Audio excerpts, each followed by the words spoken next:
Paldies, Katrīna!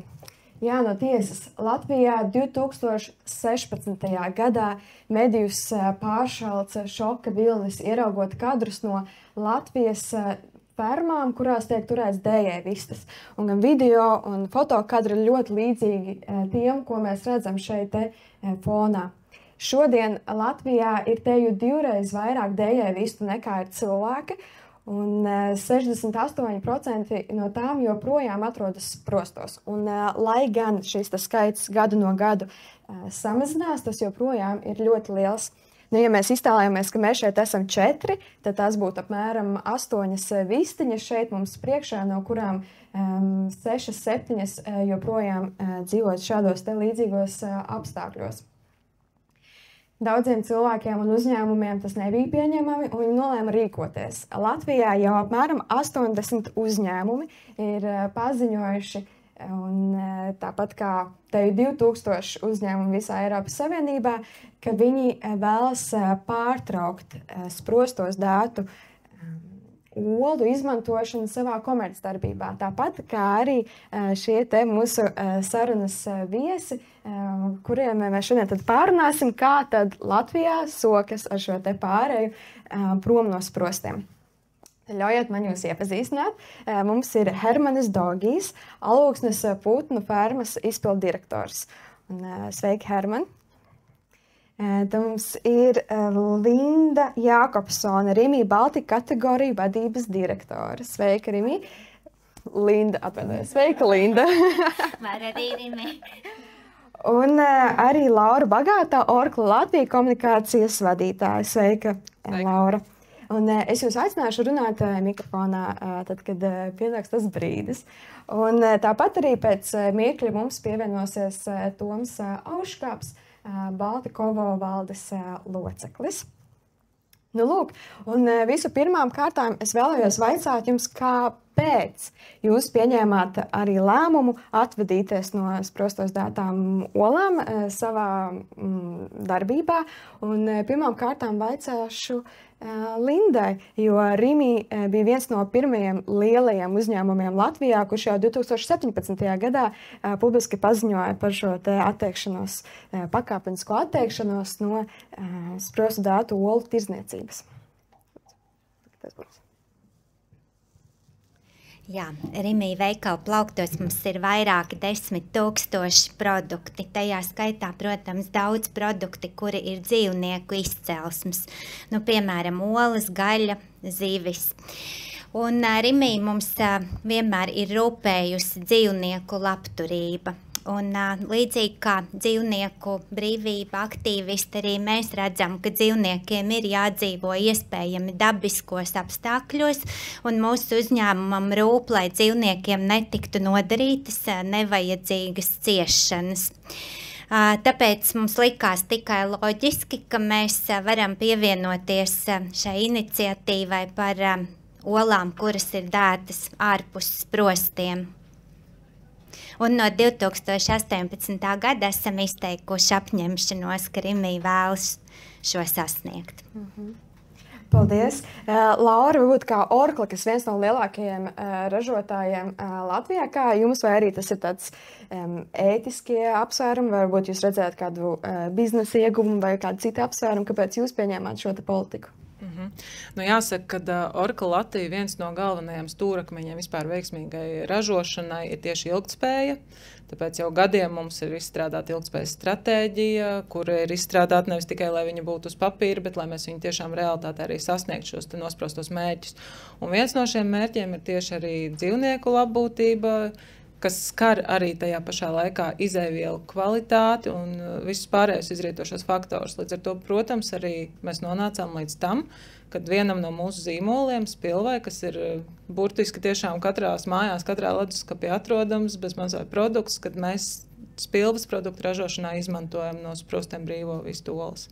Tā kā jau kolēģi teica, diezgan loģisks lēmums, līdz kuram mēs, tā teikt, nonācām, un tad attiecīgi arī līdz 25. gadam plānojam visu Spilvas produkciju, tā teikt, izmantot tikai no sprostiem brīvo vistu olas.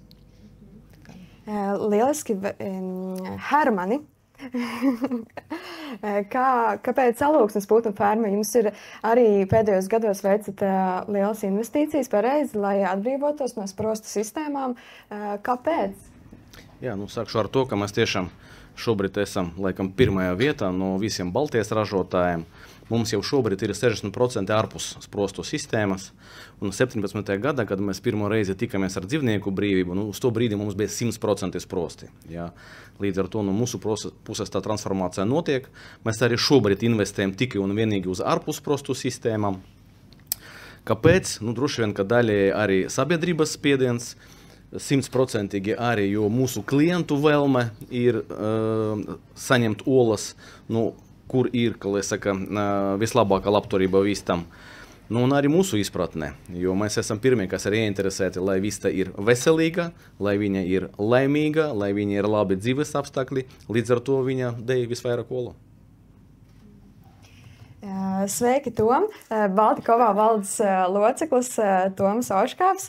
Esat tieši laikā, lai atbildētu uz jautājumu, kāpēc jūs arī kā Baltikovā, kā lielākais olu ražotājs Ziemeļa Eiropā, kāpēc jūs virzāties arī prom no sprostiem?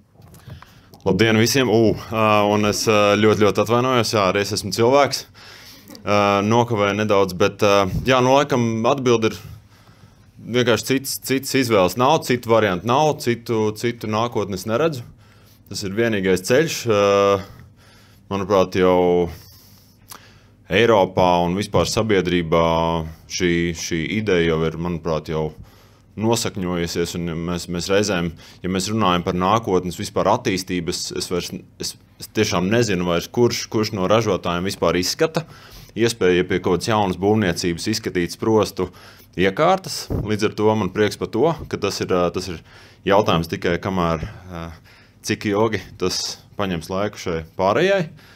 Bet, es nezinu, man jau šķiet, ka mēs bijām arī pietiekami drosmīgi uz pārējo visu Eiropas ražotāju fonu, ka mēs pirmie skaļi to nokliedzāmies un pateicām un apņēmāmies un arī rakstiski nostiprinājām mūsu arī ilgtspējas pārskatā par to, ka mēs mēs arī katru gadu atskaitamies, kā mums iet.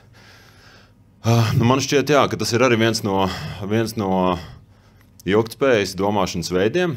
Viens ir pirmkārt par mūsu galvenajām kolēģiem rūpēties, bet arī atbildēt mūsu patērētājiem uz viņu pieprasījumu un būt ilgtspējīgiem arī piedāvājumu ziņā. Tā kā es ļoti viegla izvēle, es teiktu. Nav vienkārši, bet viegla izvēle. Tehniski nedaudz sarežģīta izpildām un dārga, bet tāpēc jau mēs te esam, lai rīkotos un darītu. Jā. Izcili priecājos dzirdēt, ka tā ir viegla izvēle. Un es domāju, ka cilvēkiem, kuri redz šos dažādos kadrus, arī varētu šķist, ka viegli izvēlētos par labu vienam vai otram variantam, tātad sprostiem vai nesprostiem. Lai gan par vieglu izvēli vienlaicīgi mēs arī saņēmām nedaudz kā tādu nozares, nedaudz tādu nosodījumu, pat varētu teikt, jo Eiropā tiešām vēl milzīgs procents ir vistas ir sprostos, liela ražošana, jau ir zem 50%, beidzot, bet es zinu, ka no amata brāļi, tā kā, mēs jutām starp rindām, jā, ka mēs tā kā bišķiņi skrienam pa priekšu, lecam ārā no bara un saņēmām nedaudz arī tādas, varbūt ne tiešā veidā, bet sajūtām noteikti.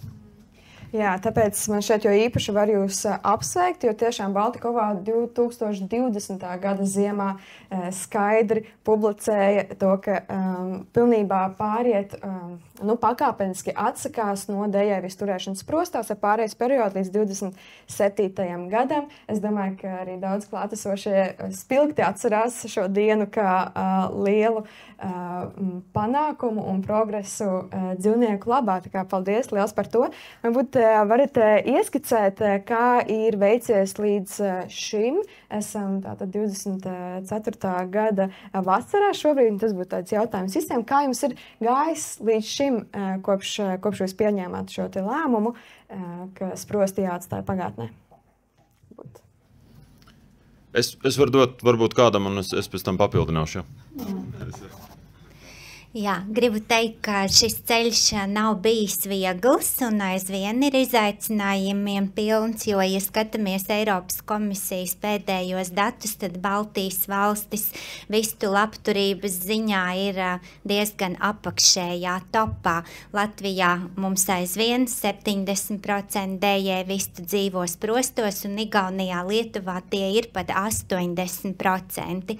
Līdz ar to, protams, Rimī ceļš uz ārpussprostos dētām olām ir lielā mērā saistīts gan ar ražotāju gatavību, gan arī to, cik gatavi šim solim ir mūsu pircēji. Un ko mēs arī redzam, ka, protams, ka ir liela korelācija starp pircēju labklājību un dzīvnieku labturības aspektiem. Ne jau velti augstākie ārpussprostos dētu olu rādītāji ir diezgan ekonomiski nodrošinātās Eiropas valstīs kā Vācija, Austrija un Skandināvija.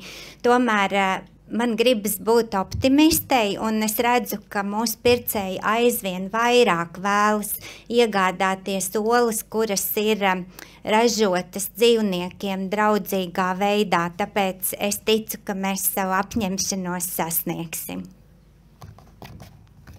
Jā, es papildināšu no Oracle Latvijas puses. Mūsu produktu portfelijas pilvē ir vairāk nekā 15 dažādas majonēzes.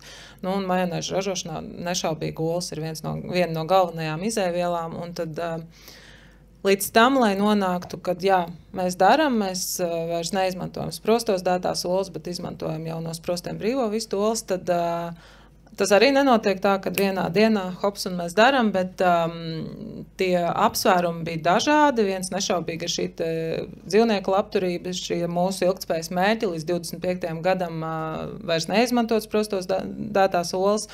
Un attiecīgi šobrīd mēs esam principā majonēžu kategorijā pārgājuši jau pilnībā uz no sprostiem brīvo vistu olām, un attiecīgi dresingos, kas ir vairāk zināms, varbūt kā dažādas mērces, kurās ir šī izēviela, tad attiecīgi to mēs plānojam izdarīt līdz šī gada beigām. Tā kā maziem soļiem, bet ejam uz priekšu. Bet tas, ko es gribēju teikt, vēl arī kolēģi no Rimī teica, kad jautājums ir par sabiedrības, teiksim, šo te izvēlu un gatavību izvēlēties produktus vai izēvielas, kuras ir tiešām, teiksim, kur ir ievērot šī dzīvnieku labbūtība, vai tās ir no sprostiem brīvo vistu olas, vai tās ir tomēr sprostos dētās olas. Vai šis faktors ir pirmais pie izvēles? Grūti teikt, bet tieši tāpēc ir šis, teiksim, pasākums, ir šis furgons, kurš atkal attiecīgi izglīto un informē sabiedrību par to, ka tas ir būtiski, tam ir jāpievērš uzmanību. Un, tādā veidā mēs arī visi tie, kas šeit sēžam, esam vieni no tiem, teiksim, virzītājiem un tiem, kas ies un teiks, ka rekur ir jādara, ir jāizvēlās šādi. Tā kā tas ir visu kopīgs darbs noteikti ne katram atsevišķi. Jā, tieši tā, un paldies, Laura, par šo te akcentu, jo tiešām, liekas, tad, kad cilvēki uzzina un ierauga to realitāti un kāpēc, varbūt šobrīd vēl ir tā cenas atšķirība, kad viņi ierauga kāpēc, tad, kā Toms teica, tā izvēle kļūst daudz vieglāka. Jā, vēl varbūt tad par tiem faktiem, ko un kā mēs darām, bet vēlreiz atgriežoties pie pirmā jautājuma, kāpēc mums jau šī tēma bija aktuāla jau vairāk kā 10 gadus atpakaļ, jo mēs esam vienmēr strādājuši eksporta tirgos, mēs esam tik liels olu ražotājs, ka mēs arī eksportējam lielāko daļu uz ļoti daudzām Eiropas valstīm, uz vairāk 20 valstīm šobrīd globāli. Un, protams, ka mums arī Rietuma Eiropas un Skandināvijas tirgi jau pieprasīja, pirms Latvijā sākās šī, teiksim, tā kustība vai vispār ideoloģija un sabiedrība. To sāk ar vien biežāk izcelt kā svarīgu kritēriju olu izvēlē. Tāpēc jau tas mums deva iespēju būt nedaudz soli priekšā varbūt.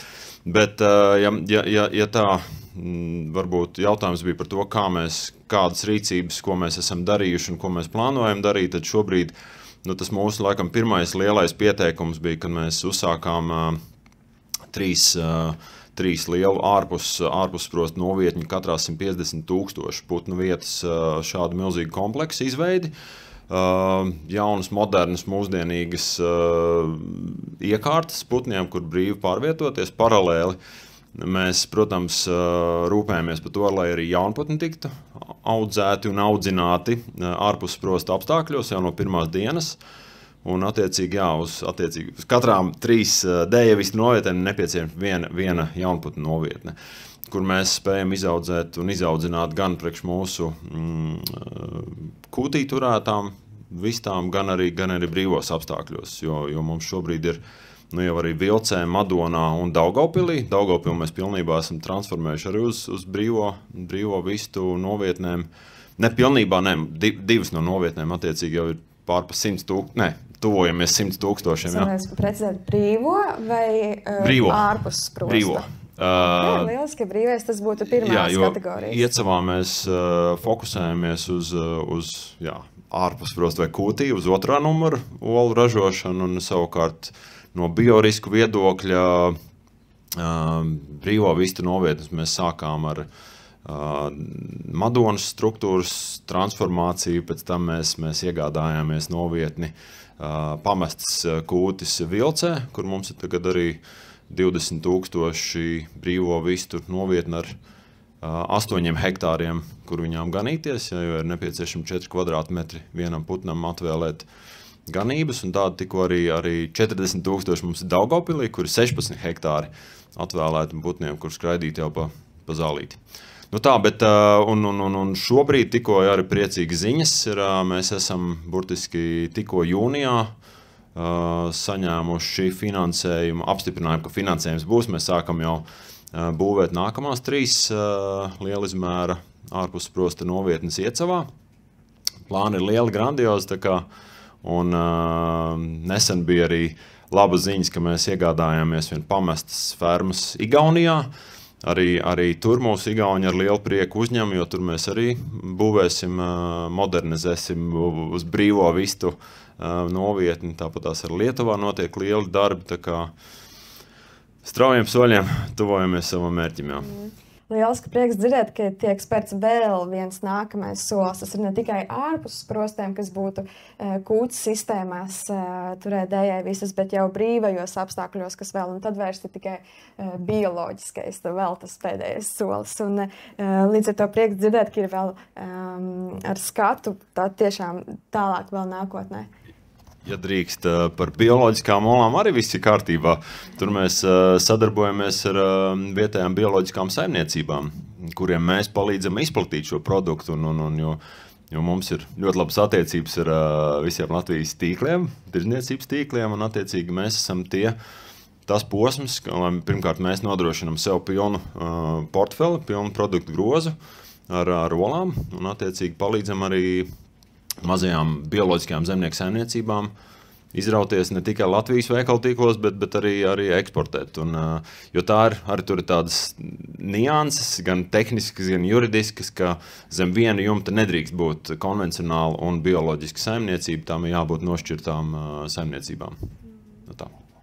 Lieliski, tad arī, Hermani, dzirdējām, ka Baltikovā strauji attīstās, arī mērķiecīgi virzās, izklausās savu mērķi līdz 27. gadam atteikties no sprostiem, un arī Alūksnes putnu ferma ļoti strauji auga attīstās, un varētu ieskicēt, kā sokas jums, un kad jūs varētu būt pilnībā bezsprostu ražotne.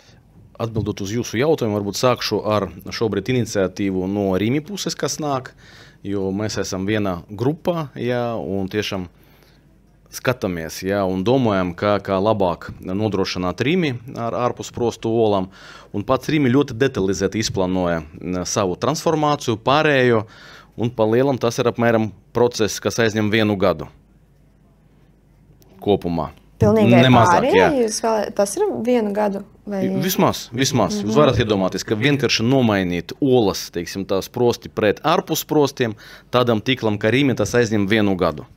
Izplānot visu kārtīgi un tā arī īstenot. Mums, kā ražotājiem, tas ir 3-5 reizes vairāk laika nepieciešams, jo sākas viss ar atļaujām. Atļauju tu vari saņemt, būvēt kūtīs, 2-3 gadi tas prasa, pēc tam projektēšana 1 gads, pēc tam celtniecība, tev ir piesaistīts finansējums, lai piesaistītu finansējumu, mūsu uzņēmums pat devies biržā, mēs pagājuši gadu piesaistījām vairāk nekā 5 miljonus eiro biržā, mums šobrīd ir vairāk nekā 2000 akcionāri, tā skaita, ar ko mēs ļoti lepojamies arī vietēji pensiju fondi. Un klāt vēl izlaižot bondus, piesaistiem pietiekami finansējumu, lai uzbūvētu 2 kūtis. Līdz ar to tas process ir ļoti garš. Un šobrīd mēs esam celtniecības stadijā un vienu kūti plānojam nodot eksploatācijā gada beigas, tad nākamgad kaut kur uz pavasari. Līdz ar to liekas, ka sauklis pārējām, tas ir process, sevišķi ražotājiem, tas ir smags, interesants, bet tas ir laikietilpīgs process. Un es domāju, ka arī, tas būs 27. gads, 26. vai 28. Mēs arī attieksim un pariesim, mums tas būs vieglāk, bet kolēģi arī aizskara ļoti svarīgu tēmu, tas ir sabiedrības ne tikai vārdi, bet sabiedrības arī darbi. Jo šobrīd visi saka, ka rūpējas par visu labturību. Arī pieminēja kolēģi, ka vairāk nekā 80% pēc aptaujām viņi grib, lai ir labāka labturība dzīvniekiem. Bet veikalos cilvēki balso, diemžēl, par tām olam, kas ir lētākas. Un ļoti bieži ir tā, varbūt uz Rīmi tas neatiecās, bet uz citiem tīkliem, tas ir lētas olas no 3. valstīm, kur labturības standarti nemaz nav Eiropas standarti. Līdz ar to tas ir tas process, viņš prasa arī visu iesaistīto pušu piedalīšanos, ne tikai ražotāji, ne tikai veikalu tīkli, tirgotāji, bet arī pircēji, un, protams, arī, es teiktu tā, kā valdība, jo attiekties no sprostiem mums nozīmē norakstīt ļoti lielas veiktas investīcijas. Jo tie uzlaboties sprosti, kas šobrīd ir Eiropā, tie iepriekšējie sprosti, kur vēl bija vairāk vistu uz 1 metru vai centimetru, Eiropa ir aizliegti 12. gadā. Visi ir atteikušies no tām sistēmām, veikuši nopietnas investīcijas, pagāja 10 gadi, tas investīcijas nav norakstītas, nav noamortizējušas. Līdz ar to te arī atbalstam ir jābūt. Faktiski arī no valdības puses. Mēs pat esam nokristījuši šīs 3. valstu olas par šaušprostu olām. Jo tiešām, kā jau Hermans minēja, tie ir vecie standarti ļoti daudz, kur ārpus Eiropas. Eiropā ir visaugstākās labturības prasības visā pasaulē. Ar to mēs varam būt lepni. Bet arī jāsaprot, ka šobrīd vienā telpā mēs esam spiesti konkurēt arī ar 3. valstu olām, un tās visbiežāk ir šaušprostu apstākļos. Tā kā tas ir, es domāju, tā ir lieta, ar kuru būtu jādomā mums paralēli arī. Paldies. Jā, un skaidrs to, ka lielas pārmaiņas, un mēs šeit runājam par veselu reformu visā industrijā, skaidrs, ka tās prasa laiku, un arī, sabiedrības iesaist un atbalstu, un arī, tātad, kāpēc mēs šeit esam arī kā uzņēmumi, kur rāda piemēru, un tad sniedz šo izvēli, tātad pircējiem izvēlēties, vai arī nesniedz pircējiem izvēlēties, vai ne? Un tieši, kā jūs arī minat, šis imports no 3. valstīm arī ir tāds ļoti sensitīvs jautājums, jo, godīgi, neveicina godīgu konkurenci iekšā arī mūsu valstī, kur mēs cenšamies, tāpat kā visā Eiropas Savienībā, pēc labākās sirdsapziņas uzlabot dzīvnieku labturību.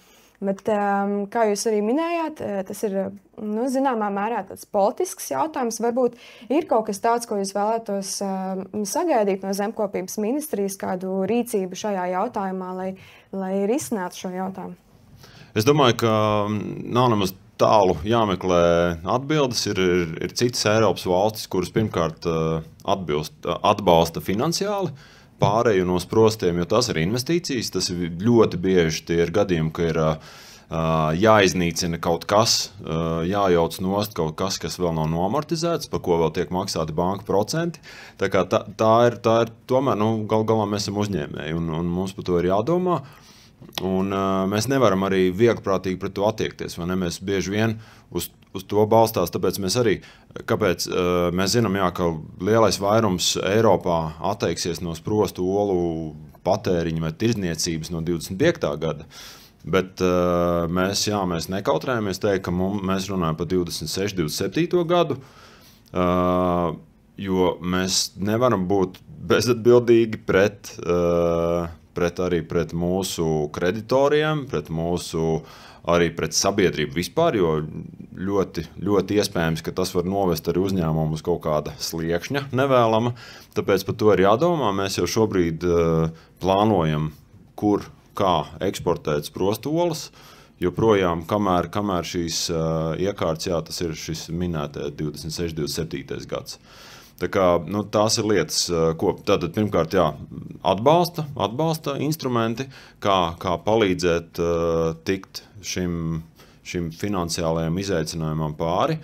Otrs ir noteikti, tas ir noteikti mūsu vairāk pat sabiedrības, nevis politiķu attieksme, nacionāla patriotisms, domāt ilgtspējīgi uz priekšu, nevis tikai, protams, nevar arī vainot nevienu, vai ne, ka mēs esam ļoti cenu sensitīvs tirgus, joprojām mūsu ekonomika, joprojām mums ir ļoti liels ienākumu īpatsvars tiek iztērēts pārtikā.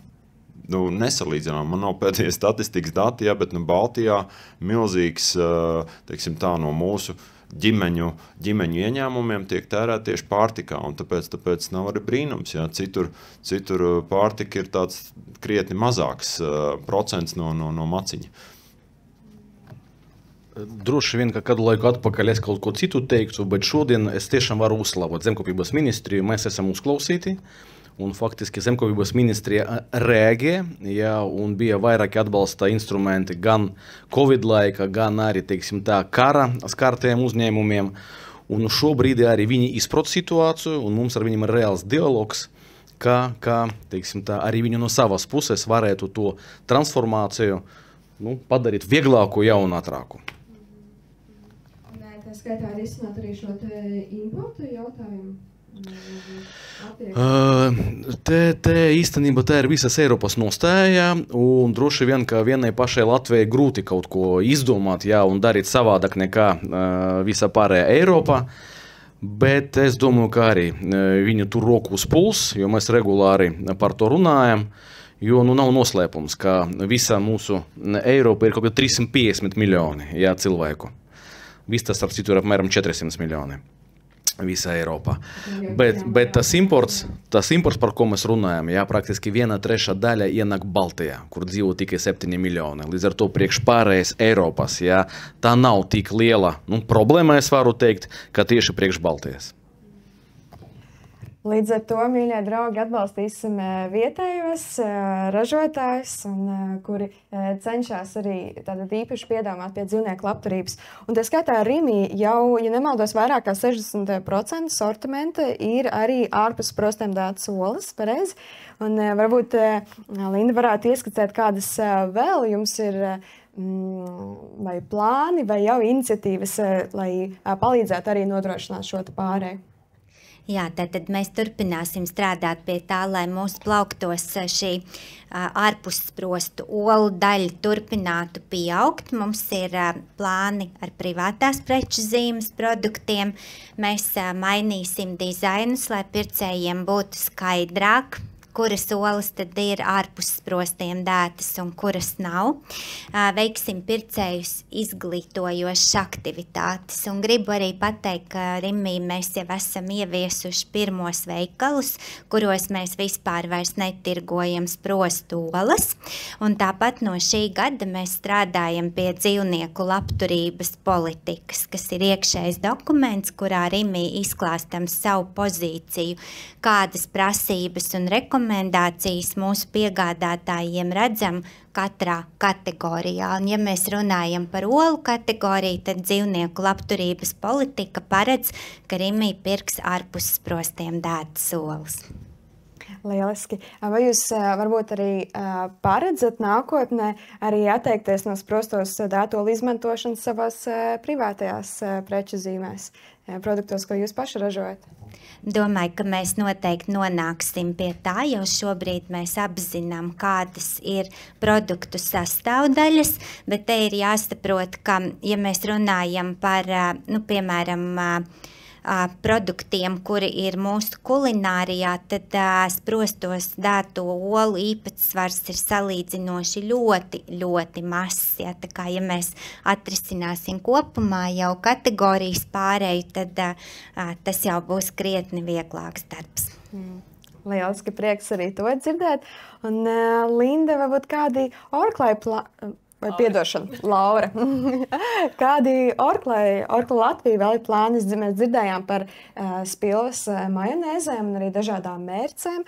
Un kā varbūt arī ar citiem zīmoliem vai kādas citas iniciatīvas ārpus šī?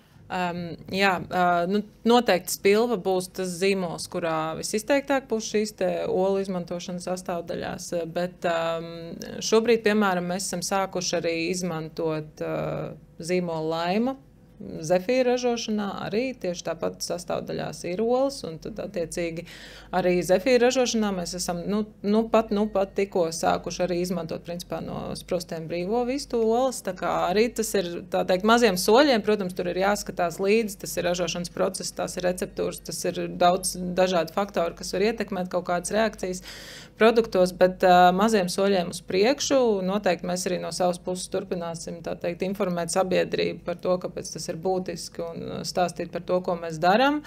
Vēl viena lieta ir tas, ka mēs arī ik pa laikam diezgan rūpīgi sekojam līdzi arī mūsu patērētāju kaut kādām paradumu maiņām attiecībā uz vienu vai otru zīmolu, un tas, kas tieši ir attiecībā uz spilvu, gana nesen mums bija pētījums par to, vai cilvēki vispār pievērš uzmanību tam, kas tad ir sastāvā, vai tās ir sprostos dētās olas vai no sprostiem brīvo vistu olas, un tad attiecīgi, kas bija interesanti, pirmais faktors, kas ietekmē izvēli, tas nebija. Protams, cenas faktors vēl joprojām ir ļoti būtisks, bet tā lieta, ko mēs priekš sevis paņēmām, ka tieši jaunajai auditorijai, no 18 līdz 35 gadu vecumam, tieši šis faktors, kad sastāvā produkta ir no sprostiem brīvo vistu olas, ir būtisks. Tā ir tā sociāli aktīva, tā, sabiedrība, kur izmanto aktīvāk visdrīzākais sociālos tīklus, līdz ar to ir vienkārši mums pašiem arī kā ražotājiem, kā piegādātājiem, patērētājiem ir jādomā, kur mēs to informāciju liekam, kā mēs viņu nododam vajadzīgajai auditorijai vispār sabiedrībai kopumā. Tā kā, principā, nepakurstoši stāstam, rādam un pa soļiem uz priekšu. Lieliski, jā. Toms vēlas kaut ko piebilst?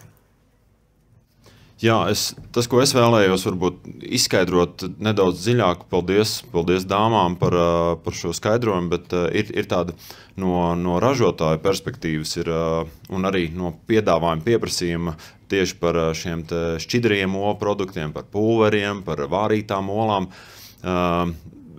Mēs šos produktus arī ražojam. Vai tās ir B kategorija vai speciāli novirzīts olas uz šķidru olu pārstrādē, kur mēs ražojam gan olu dzeltrums, gan baltums, gan kultiņus, gan olu masas, arī olu vārīšanas līnija. Bet te arī jāsaprot, ka nozarei ir jāspēj arī tikt tam līdzi, ir jāsasniedz ir kaut kāda kritiskā masa, lai vienkāršiem vārdiem runājot, lai būtu vērts dalīt šķidro produktu ražošanā nost sprostu olu, šķidrā olu masa un no ārpus sprostu olām varbūt pat arī brīvo vistu vai pat bioloģisko olu šķidrie produkti. Ja,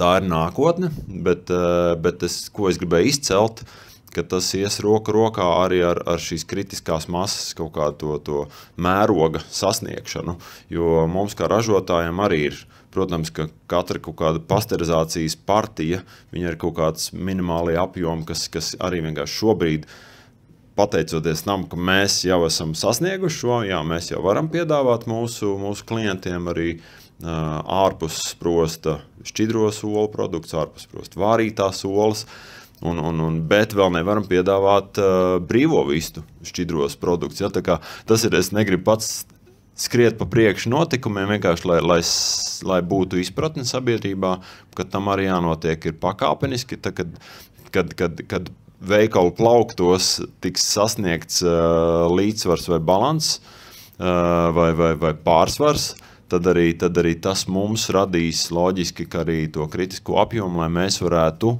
olas pietiekamā apjomā novirzīt uz pārstrādi.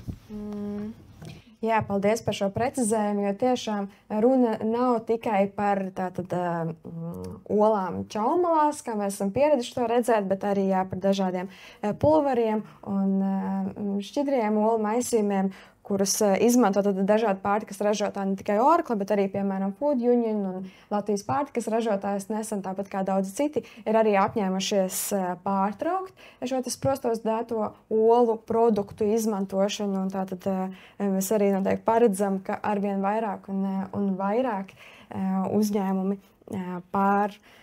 pārstrukturizēs savu darbību, teiksim tā. Lūk, un mūsu saruna tuvojas izskaņai. Paldies jums liels, kā labā piemēra rādītājiem gan Oracle ar saviem pētījumiem, un arī Rimi kā viens no pionieriem, un arī dzīvnieku labturības politikas izstrādātājiem pat, un, protams, arī mūsu olu ražotājiem, kuri rāda arī priekšzīmi arī visā reģionā par to, kā pārstrukturizēt savu darbību atbilstoši mūsdienīgas sabiedrības prasībām. Pirms pašiem noslēguma vārdiem es vēlējos vaicāt, varbūt kādam no klātesošajiem medijiem ir kāds jautājums?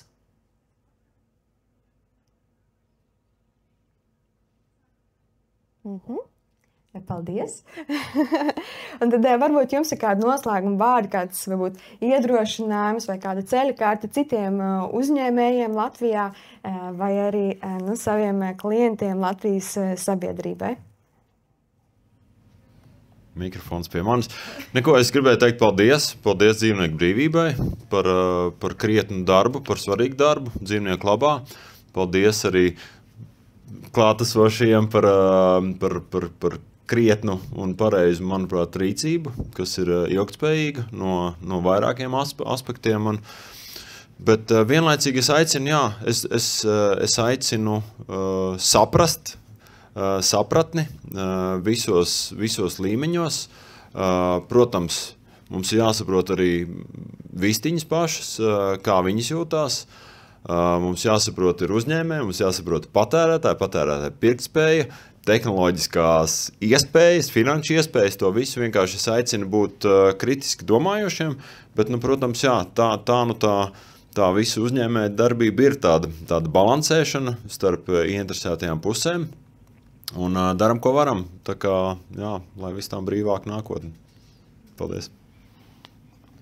Jā, paldies dzīvnieku brīvībai, jo pēdējo laiku viņi pat iedziļinās ļoti tehniskas nianses un tiešām tā izpratne un tā iedziļināšanas ir ļoti augsta līmenī.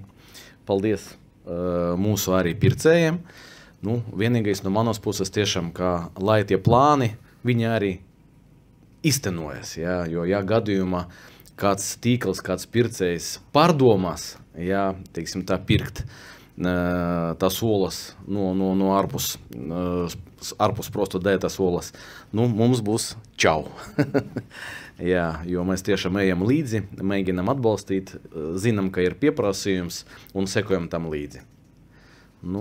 Arī aicinu pircējus izvēlēties 2., 1., 0. numura olas un Latvijas ražotas olas. Jā, paldies par šo diskusiju šodien, un gribu tikai piebilst beigās, ka Rimī mums ir svarīga gan dzīvnieku labturība, gan arī mūsu vietējo ražotāju labklājība, un lai ražotāji arī varētu attīstīties un lai mēs kopēji stiprinātu vietējo ekonomiku. Tā kā ceru, ka kopīgi mums izdosies mūsu apņemšanās un jau tuvākajā laikā mēs varēsim tirgot aizvien vairāk ārpus sprostos dētas olas. Jā, kolēģi principā visu jau pateica, bet pirmais, protams, paldies dzīvnieku brīvībai par aktivitāti, par to, kad tēma tiek aktualizēta un tam tiek pievērsta uzmanība. Un otra lieta, sēžot diskusijā, klausoties, ir ļoti liels prieks, ka ir tik spēcīgi sadarbības partneri un, teiksim, tirgus līderi, kas mums ir Latvijā, un tiešām, ka šī tēma tiek aktualizēta nevis tikai no viena uzņēmuma puses, bet jau no vairākiem gana lieliem un spēcīgiem spēlētājiem, kas tiešām var ietekmēt kaut kādas izvēles arī sabiedrībā ar laiku. Tā kā tiešām liels paldies. Jā, paldies. Es arī teikšu paldies dzīvnieku brīvībai. Un, jā, novēlu labāku pasauli dzīvniekiem. Tad Eiropas kontekstā jau arī 6 valstīs dējēvis turēšanas prostos patiesībā jau ir aizliegt. Arī mūsu kaimiņi Igaunijā mēnesi atpakaļ rīkoja gājienu par labu dzīvniekiem šajā jautājumā. Nu, redzēsim, kā tas attīstīsies Latvijā, bet taču diskusijas dalībniekiem saku vēlreiz paldies. Mēs jums esam sagādājuši nelielu sveicienu no Gutopia Foods, kas ir radīti sirds virtuvē. Un, savukārt mūsu skatītājiem aicinu pievienoties šeit, Doma laukumā, interaktīvā izstādē par dzīvniekiem šodien līdz 8:00 un arī rītdien visas dienas garumā. Un pēc tam nedēļas beigās var doties arī uz Viļņu, Varšavu vai uz dažādu virkni citu Eiropas galvaspilsētu, kurā šis te izstāde tālāk dosies. Paldies jums vēlreiz liels par šo sarunu un par darbu, ko jūs veicat dzīvnieku labā. Tātad solīt pa solītim par labāku pasauli dzīvniekiem. Paldies! Paldies.